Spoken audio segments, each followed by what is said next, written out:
Hi mga pre, gumawa nga tayo dito ng pipino juice with ginger, orange, pineapple juice at lemon.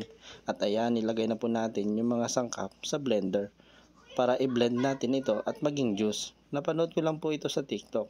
Subukan lang natin gawin para sa aking pamilya. Para hindi po sila magkasakit kasi nung itong mga nakaraang araw, laging umuulan kaya napapansin ko yung mga anak ko nagkakasipon at nagkakaubo.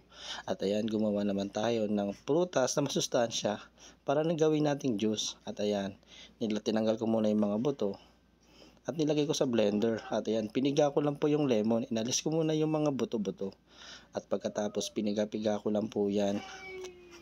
At ayan, makikita nyo, halo-halo na sila dyan. At ayan, nilagay ko na po yung pineapple juice. Sobrang asim po niyan. Yung nabili ko pong pineapple juice is yung good for digestion.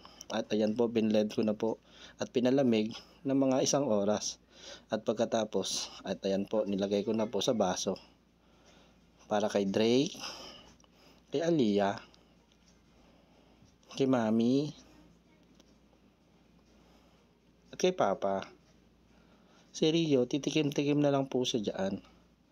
At pagkatapos, nilagay ko na po yan sa plato. At yan, ipinasok ko na po sa aming kwarto. At sinalubong pa nga ako ng 2 batang makulit. Sabi ko, pumasok na nga sila. Tumitingin-tingin pa nga sila sa akin. At pagkatapos, nilapag ko lang po ito sa sahig. Kasi wala po kami lamesa sa kwarto.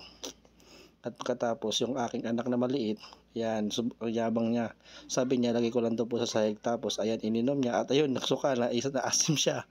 Nanginig pa nga. Ayan na. Sobrang kulit na asim.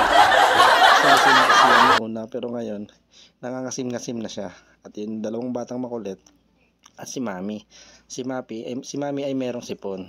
At ayan si Rio. Ayaw na uminom. Kasi hindi niya maano yung lasa. Sobrang asim. At ayan, tawa-tawa lang po sila dyan. Kasi gumagawa sila ng video na no reaction. Habang iniinom nila yung sobrang asim na juice na ito. At pagkatapos, tapos na.